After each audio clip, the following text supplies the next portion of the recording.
Hi everybody, thanks for joining me on my channel. I didn't post a video last week because, like many of you, I was busy processing all of the world information that was happening and going into a pandemic. So I am back and I'm feeling more like myself again, and I wanted to bring you another Mystery Box Monday.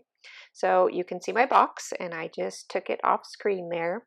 And what I do for Mystery Box Mondays is I have this box that I purchased back in the fall, and it contains mystery items. And so I pull out items from this box and I grab this stack, which I thought would be a paper pad, and it turns out to all be the same color of cardstock. And I pull out another product. So this is product number 2 of the 3 that I will choose. And this looks like a die set that has a Christmas theme to it. And I reach in and I pull out item number 3, which is another die set. So there's going to be lots of die cutting. And I will take a closer look at each of these products. Now, most of these products have been discontinued because of the nature of this mystery box, and you're not likely to find them again. However, just because they were discontinued from the shop that I use doesn't mean they don't still exist. So here is it's a Basil cardstock, and it's purple. And as I do this voiceover, I can't quite read on the screen what color that is, but I'll make a note of it. And then this is from Sugar Pea Designs. And it definitely looks like a Christmas set. That looks like an angel. It looks like maybe there's a donkey and a camel. So I'm guessing this was a nativity type set. And there's the code number there if you need to pause the video and try and find this product online. You can certainly Google it and see. And I will have links in the show notes if I do find any of these products available so that you can purchase them if you like them. Now, this is your next die, and these are just some jaggedy circle dies, and I definitely don't know what these would have been used for, but see if I can get that to reduce the glare. There is a code number for you if you want to look for these. So the first thing that came to my mind with those was flowers. So that's where I'm going to take our project. So let's go ahead and head over and I will show you what I'm working on. So with a lot of us stuck at home with the stay-at-home orders that are happening in many states, and it's definitely happening in my state, and especially with nursing homes and senior centers that are having to really protect the elderly from coming into any contact with this virus, I'm thinking that there are a lot of seniors and elderly people who are worried and lonely and could use a little bit of cheer. So I decided to make a whole set of cards to send out to a nursing home, and I haven't picked who or where yet. I will be in touch with some people to see what I can figure out about that. But I'm going to use this as an opportunity to kind of give back to my community. So I have got this set of supplies with the dies and the purple cardstock pulled out, and I prepped my dies and they're ready to go. And I have added in um, some other materials from my supply because with the limited items here in this mystery set, I really needed to add something extra to make these projects special. And you'll see throughout the video as I go, I pull in a few more things and a few more things, but I will show them to you as I bring them in for the project. So my plan here is to use these raggedy circle dies to create some flowers, and this angel inspired me because the edges of the wing kind of look like a leaf to me. So I'm going to actually turn these angels into some leaves to go with my flowers. My flowers will be die cut out of the purple cardstock, and then I've added in a border punch. Use whatever you've got, some cardstock for the card bases and some green cardstock to be for the leaves. And I will get some of these things punched out and set up so you don't have to watch me die cut all these things, and then I'll be back to show you the next step. As you can see on my table, I've got some extra stuff sitting here. I have gone ahead and punched out all of those angel slash leaves and all my flowers, and I've got other pieces ready to go. I've also pulled in these extra supplies like I said I was going to be doing, and this is a stamp set because I didn't have a greeting of any kind yet. So this is a Jennifer McGuire stamp set, and I believe that's through Hero Arts, and I'll put a link in the show notes, about sending kindness, and that is actually what this project is all about. I haven't used this stamp set yet, so it's a great opportunity to use it, and I'm going to use that phrase right there, and I'll show you more detail of that later. And then I wanted to add some depth to my flowers, so I'm going to ink the edges with white pigment ink so that it adds more texture to these flowers. And you'll see what I'm going to do with these flowers. I'm going to make these cards a little bit special. So we've moved on here, and I'm just going to show you how I'm adding the texture to these flowers. I'm just dabbing a tiny bit of white ink onto my little ink dabber. I do have a paper down to protect my table surface. And I am just kind of tapping on white ink around the edges of all these flowers. And I'm going to do every layer. And so that's going to help separate out each layer so it's more visible. There's a little more contrast between each layer. And there will be a large circle, a medium circle, and a small circle to build up these flowers. As you can see, I'm kind of stacking them up to give you a look at that. So let me get all of these edges inked up. And as you can see, you don't have to use a lot of ink. Once you get that dauber tapped on there, there is going to be plenty of ink for spreading around because we're just going for a little bit of contrast here. So you can see I've got all of my layers set up ready to go, and then I'm just going to adhere these down with some glue dots, and I have this little glue dot dispenser and I really like it. So I'm just going to put one tiny glue dot in the center of each layer, and that's going to allow me some flexibility to keep adding texture to these flowers later. So once I get these set up, I'm going to use the edges of my fingers to curl up the edges of these flowers to add more dimension. Just speed you up a little bit through this process as I fold and flip these. So there is the flower, and you can see how just giving it a little bit of a tip adds some dimension to this. Now we don't want to do it too much because this flower is going to be hidden inside the card, and when we close the card it'll just get smashed if we add too much texture. So we just want to add a little bit of ruffling to those edges to really give them the feeling of flower petals. Now I wanted to add yet more dimension, so I went into my stash and I pulled out a bunch of sparkly gem kind of items, and I want to add just one little contrasting colored gem to the center of each. And I look through and I try to find what I want, and I definitely want an orange color.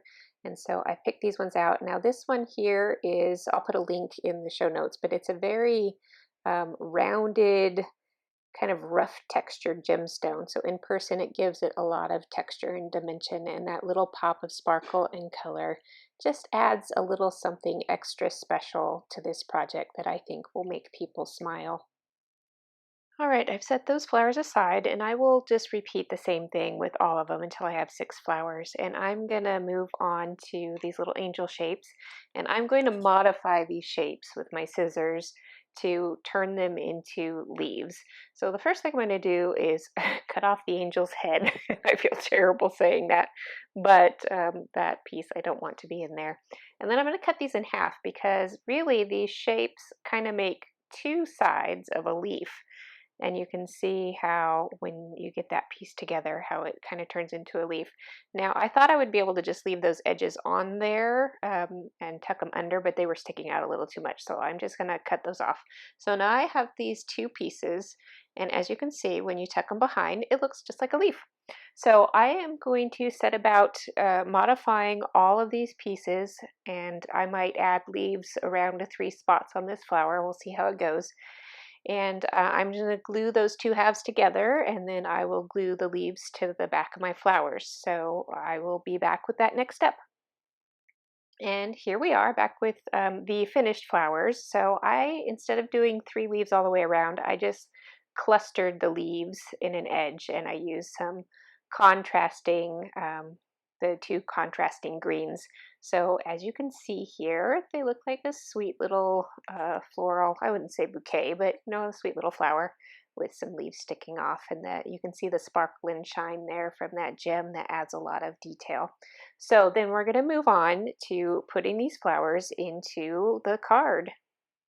And what I'm going to do with these cards is create a pop-up card. Now, if you've been making craft projects for a while, or especially if you've been a card maker for a while, you probably already know this technique. But if you don't know it, it's super simple and it adds a lot of pizzazz to a card. So let me show you my process for going through this. And I've got all my card bases folded. I'm going to grab my floral element there as a sizing guide. And this floral element is going to end up on the inside of this card. And I'm going to cut a little slit in that card that is going to be a landing spot for my flower that's going to cause it to pop up. So I want to line up the edge of that flower with the edge of my card so that it doesn't hang over, because we need it to fit fully inside of the card. Now I'm slipping my scissors underneath the flower and I'm cutting a slit down to about where that orange dot is in my flower, and then I'm cutting about half an inch or so away from that another line into this card. I'm just cutting slits right now. You do not want to cut out this piece because that's going to be your pop-up element. So when you open up this card, you can see that little strip is attached at the top and the bottom. So what you do is pull it towards you, and as you do, you're going to press down on those edges because those edges aren't yet folded. They're just flat. You have to give them a press and make sure they're folded. And that is going to be your pop-up element. And because you don't want to see that gap on the outside of the card, you're going to use a strip to cover it up later. And now I cut my purple strips beforehand and I cut them too small. So I'll get back to cutting new strips and fix those for you. So you won't see that ugly gap once we're done with the card. But on the inside here, this little pop-up element is going to be a place where we glue this flower down. And I'm going to show you how to go ahead and do that. So I'm going to use a little bit of liquid glue for this step because it gives me a little bit more time to kind of line things up and make sure everything's in place. And I want to give a good amount of liquid glue so that it has plenty of sticking power, because these flowers are going to kind of move around in there. So you want to line up the edge of your flower above that crease in the pop-up element. And I like my leaves to kind of stick up at a diagonal angle, so that's how I'm lining mine up. And then I'm resting it into that glue. And then as I close the card, you want to make sure that your flower is going to actually fit all the way inside the card. And this one is close enough, so it's okay. And then I'm giving that a nice good press, and you can see how that element is going to pop up when you open up this card. It gives a lot of dimension and a nice little surprise in there. So I'm going to move on, and I'm going to do all of these card bases with the pop-up elements, and then I will come back. So here's a little tip for you. Once you have the first one done, you can just use it as a guide for the rest of your cards. Just be careful not to cut off too much more of your edges. So you just line them up, give them a cut, and then you can go through a whole stack pretty quickly. So I did go ahead and measure that gap so that I could cut my covering pieces properly this time. And make sure you double that measurement because you need to cover the front and the back, and we'll get to how to do that in a moment. I did add a little bit extra length also to the front side of this piece, just so that I could use this border punch here to cut the edge of the front piece, and it does trim off just a slight amount. I have my purple border strips here. I ended up cutting them 4 inches wide. They are going to be quite a bit longer on the front than on the back, and that was just a design choice really. And so what I'm going to do here is I'm going to take it to the 1.5 inch mark and score this. Now my gap on my card was like 1.25 inches, but with the fold that kind of shrinks it down a little bit. With my cover, it shrinks the covering piece down a little bit, so I wanted to give it a little extra length just so it wouldn't have any more gaps there. And then I just cut the whole strip. The width of my card, which is a typical card, is 5.5 inches wide. And then I will be ready to move on to the next step. I went ahead and folded my pieces and give them a nice crease, and now I'm going to use this border punch. If you haven't used a border punch before, there's a few tips here. I like to start my border punches out by kind of eyeballing it in the center of the punch, and that way you get even edges on both sides. And then I give it a punch, and then usually the border punch will have a guide on there that is the same shape as the punch that it makes, and if you slide it over a certain distance, and I usually count on this one, I count the little loops and I slide it over about 3 loops, and then I go ahead and give it another punch. And as long as you have those loops lined up with the shape of the loops underneath, it should go ahead and give you a consistent punch all the way across. And now to work on the other side, we have to make sure that the piece is sufficiently in the punch so that it doesn't leave a gap in between the left side and the right side. So I just make sure that one of those loops is in there, and even if it repunches over a previous loop, it should be lined up properly. Now at the very end, there might be a couple of tabs left over, and for me that doesn't bother me so much. I just trim them off. But you could certainly punch it again and finish getting your shape. Either way works. Now I am going to line this covering up. Now you can see how that will cover your gap, both front and back. And when you're gluing this piece down, you are going to have to take a little bit of care because you want to make sure that you don't get glue anywhere on that purple piece where it would go over the empty space of the gap. And you can use a liquid adhesive, and that is fine. You can just do the space that parallels the gap on the white, and then just do a line along the bottom of the purple, and that means you won't get excess glue leaking out anywhere. And then you'll just give it a nice press down and do the same thing on the back, and that will give you a good coverage without leaking through the cracks. So here's one more tip for you. I just use my tape runner instead of the liquid glue, and you can see I have it on the edge of the purple and just in those spaces in between the slash, and I'm trying to tilt it in the camera so it'll catch the light. Right, right there you can see it. And so in order to line these edges up so they're just right, I stand both pieces flat flush on my table, and I just slide them together and sandwich them in place. And that should give you nice even edges on your card, both left and right. All right, all my cards are finished, and now I'm ready to go ahead and add my sentiment. Now, these cards are bulky and lumpy because of that flower that's already inside. So I'm going to use my stamping guide tool in case the stamping comes out uneven. This stamping guide tool allows you to exactly stamp over your previous stamping to get your image just right.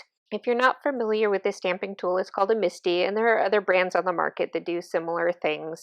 I'm going to go ahead and speed you up again here through this next part so you can see how the MISTI works. And as you can see from the alignment, it's very easy to, if you're unhappy with how the stamping comes out, you can just line everything back up and re-stamp it again. And this tool is great for that perfectionist crafter.